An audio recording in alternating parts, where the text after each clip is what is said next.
Radio कथारत्न पर आज सुनिए एंटन चेखव की लिखी कहानी कलाकृति। साशा स्मिर्नोव अपनी माँ का इकलौता बेटा था। उसने वित्तीय खबरों से भरी 223 नंबर के अखबार में लिपटी कोई चीज अपने बगल में दबा रखी थी। जब वह डॉक्टर कोशलकोव के चिकित्सालय में पहुंचा तब वह बेहद भावुक लग रहा था। आओ डियर, डॉक्टर ने उसे देखते ही बोला। बताओ, अब तुम कैसा महसूस कर रहे हो? तुम मेरे लिए क्या अच्छी खबर लाए हो? साशा ने पलकें झपकाई, अपने हाथ को अपने सीने पर रख उत्तेजित स्वर में बोला, श्री इवान निकोलोविच, माँ ने आपको नमस्कार और धन्यवाद कहा है। मैं अपनी माँ का इकलौता बेटा हूँ और आपने मेरी जान बचाई है। एक खतरनाक बीमारी के चुंगल से आप मुझे सकुशल वापस लाए हैं। हम नहीं जानते कि हम आपका शुक्रिया कैसे अदा करें। क्या बेकार की बात है लड़के, डॉक्टर बेहद खुश होते हुए बोला। मैंने तो केवल वही किया जो मेरी जगह कोई भी और डॉक्टर होता तो करता। मैं अपनी माँ का इकलौता बेटा हूँ। हम गरीब लोग हैं और आपके इलाज की कीमत अदा नहीं कर सकते। मैं शर्मसार हूँ डॉक्टर साहब। हम आपसे अर्ज करते हैं कि आभार स्वरूप आप यह कलाकृति ग्रहण करें। यह बेहद कीमती है, एक प्राचीन कांस्य कलाकृति, एक दुर्लभ चीज। तुम्हें ऐसा नहीं करना चाहिए, डॉक्टर ने भौएं चढ़ाते हुए कहा। तुम मुझे यह क्यों दे रहे हो? नहीं, कृपया इसे अस्वीकार न करें। साशा अखबार में लिपटी उस कलाकृति को बाहर निकालते हुए बोला। यदि आप इसे लेने से मना करेंगे तो मेरी माँ और मुझे आहत करेंगे। यह बहुत बढ़िया चीज है, एक प्राचीन कांस्य कलाकृति। मेरे स्वर्गीय पिताजी इसे हमारे लिए छोड़ गए थे और हमने इसे एक बेशकीमती स्मृति चिन्ह के रूप में अपने पास रखा हुआ है। मेरे पिता प्राचीन कलाकृतियों को खरीद कर उसे कद्रदानों को बेचा करते थे। अब माँ और मैं यही छोटा सा कारोबार संभालते हैं। साशा ने लिपटा हुआ अखबार हटाकर कलाकृति को गंभीरता पूर्वक मेज पर रख दिया। वह कलात्मक कारीगरी से युक्त पुराने कांस्य का एक मोमबत्ती रखने वाला स्टैंड था। उस दीपाधार पर हव्वा की वेशभूषा में 2 युवतियों की मूर्तियां बनी थी। उनकी भाव भंगिमाएं ऐसी थी जिसे बयान करने का न तो मुझ में साहस है और न ही मेरा वैसा स्वभाव है।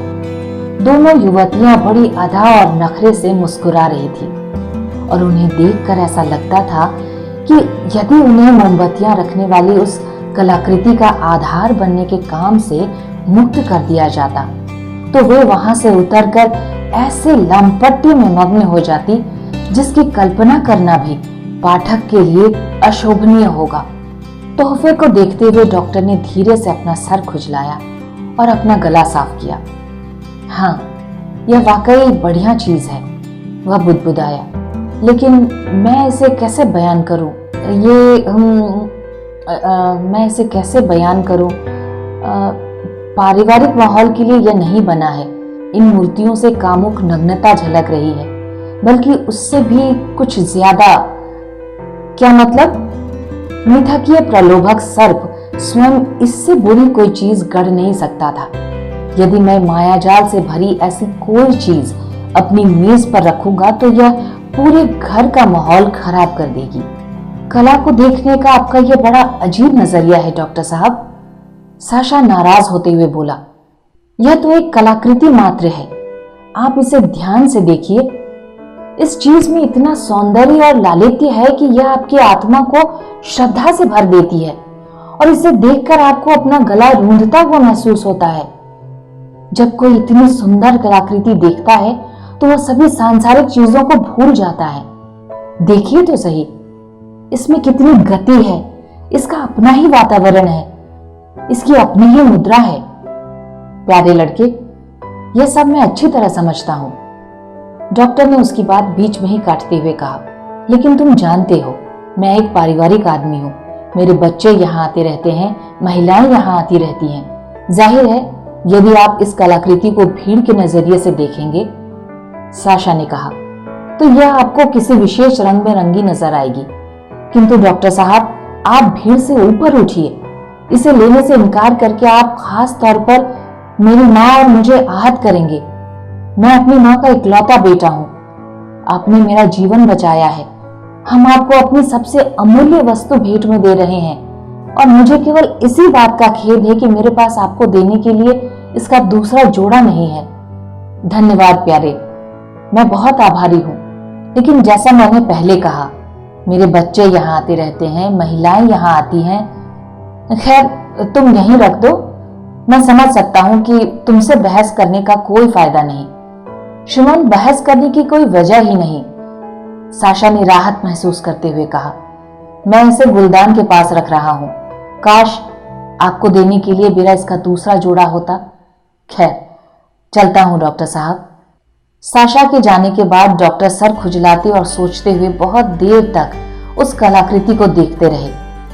यह वाकई शानदार चीज है, उसने सोचा, और इसे फेंक देना अफसोसनाक होगा, लेकिन मेरे लिए इसे अपने पास रखना असंभव है। यह तो वाकई एक समस्या है। मैं इस चीज को किसी तोहफे और दान में दे सकता हूं? बहुत देर तक सोचने के बाद उसे अपने वकील दोस्त ओहोव का ख्याल आया। वह कानूनी मामले में डॉक्टर की मदद करता था, जिसकी वजह से डॉक्टर अपने इस मित्र का एहसानमंद था। बढ़िया, डॉक्टर ने फैसला किया। मेरा मित्र होने के नाते उसे मुझसे पैसे लेने में उलझन होगी, लेकिन मेरे लिए उसे यह कलाकृति तोहफे में देना उपयुक्त रहेगा। इस शैतानी चीज को मैं उसे ही दे देता हूं। खुशकिस्मती से अभी वह कुंवारा है और आराम पसंद भी। बिना और टाल मटोल किए डॉक्टर ने अपनी टोपी और अपना कोट पहना और वह कलाकृति लेकर उहोव के घर की ओर चल पड़ा। उसे घर पर पाकर डॉक्टर ने पूछा, तुम कैसे हो मेरे दोस्त? मैं तुम्ही से मिलने आया हूं। मेरी मदद के लिए बहुत शुक्रिया। तुम मुझसे पैसे तो लोगे नहीं, इसलिए तुम यह तोहफा कबूल करो। देखो, यह शानदार कलाकृति है। उस कांस्य कलाकृति को देखकर डॉक्टर का वकील मित्र बेहद खुश हुआ। वाह, क्या शानदार नमूना है, उसने चहक कर कहा। यह तो कल्पना की पराकाष्ठा है, बेहद सम्मोहक। दोस्त, इतनी सुंदर चीज तुम्हारे पास कहां से आई? अपना उल्लास व्यक्त करते हुए वकील ने सहमते हुए दरवाजे की ओर देखा और कहा, लेकिन दोस्त, तुम्हें अपना यह तोहफा वापस ले जाना होगा। मैं इसे नहीं ले सकता। क्यों भाई? डॉक्टर ने शुद्ध होकर कहा। ऐसा इसलिए क्योंकि कभी कभी मेरी माँ मुझसे मिलने यहाँ आती है, मेरे मुवक्किल भी यहाँ आते रहते हैं। अगर मेरे नौकरों ने भी इस चीज को यहाँ देख लिया तो मुझे बहुत शर्मिंदगी महसूस होगी। बकवास, बिल्कुल बकवास। खबरदार तुमने इनकार किया तो, डॉक्टर उत्तेजित होते हुए बोला। तुम पाखंडी हो। यह तो केवल एक खूबसूरत कलाकृति है। इसकी गति, इसकी मुद्रा तो देखो। मैं इसके खिलाफ कुछ नहीं सुनूंगा। तुम मुझे नाराज कर दोगे। यदि इस कलाकृति को प्लास्टर या अंजीर के पत्तों से थोड़ा ढक दिया जाता तो। लेकिन यह सुनकर डॉक्टर पहले से ज्यादा उत्तेजित हो गया। उस कलाकृति को वहीं छोड़कर वह गुस्से में पैर पटकता हुआ बाहर निकल गया। हालांकि घर लौटकर वह बहुत खुश हुआ कि उसे उस तोहफे से छुटकारा मिल गया था। जब डॉक्टर उस कलाकृति को वहीं छोड़कर वहां से चला गया तो वकील ने उसे उंगलियों से छूकर देखा और फिर अपने डॉक्टर मित्र की तरह सोचने लगा कि आखिर वह इस तोहफे का क्या करे। यह वाकई एक बढ़िया कलाकृति है, उसने सोचा, और इसे फेंक देना अफसोसनाक होगा, लेकिन इसे अपने पास रखना मेरे लिए अनुचित होगा। सबसे बेहतर यही होगा कि मैं इसे किसी को तोहफे में दे दूं। अब मैं समझ गया। मैं आज ही इसे हास्य अभिनेता शेशकिन को उपहार में दे देता हूं। उस बदमाश को ऐसी चीजें अच्छी लगती हैं। वैसे भी आज रात उसके सहायतार्थ एक कार्यक्रम का आयोजन किया जा रहा है। जो कहा गया वही किया गया। शाम को उस दीपाधार को तोहफे की चमकीली पन्नी में सावधानी से लपेटकर शेशकीन के कार्यक्रम में ले जाया गया। पूरी शाम उस हास्य अभिनेता के सज्जा कक्ष में उस तोहफे की प्रशंसा करने वालों का तांता लगा रहा। सज्जा कक्ष उत्साह और खिलखिलाहट की गूंज से भरा रहा, गोया वहां घोड़े हिनहिना रहे हों। यदि कोई अभिनेत्री दरवाजे पर आकर पूछती, क्या मैं अंदर आ सकती हूँ, तो उसी समय हास्य कलाकार की भारी आवाज गूंज उठती, नहीं नहीं डियर, मैंने तो अभी कपड़े नहीं पहन रखे। अपने अभिनय प्रदर्शन कार्यक्रम के आयोजन के बाद हास्य कलाकार ने अपने कंधे उचकाए, अपने हाथ ऊपर उठाए और कहा, अब इस अरुचिकर चीज का मैं क्या करूं? मैं अपने निजी मकान में रहता हूं, वहां अभिनेत्रियां मुझसे मिलने आती रहती हैं। उस हास्य अभिनेता की केश सजा करने वाले व्यक्ति ने उसे सलाह दी। पास ही में एक वृद्धा रहती है जो प्राचीन कांस्य कलाकृतियां खरीदती है।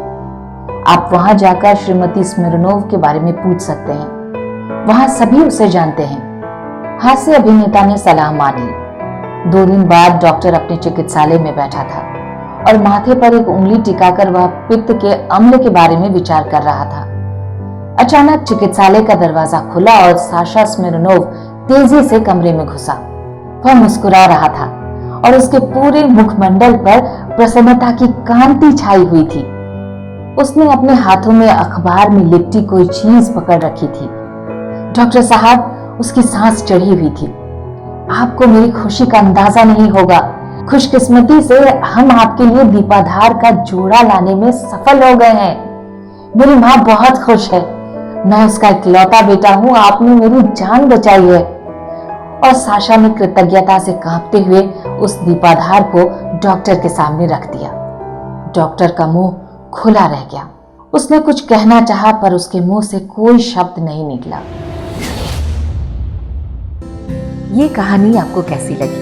अगर अच्छी लगी हो तो हमारे प्रयास को लाइक और कमेंट जरूर दें। अगर अभी तक आपने सब्सक्राइब नहीं किया है तो प्लीज सब्सक्राइब भी कर लें और हमारे इस प्रयास को शेयर करके हमें सहयोग करें। धन्यवाद।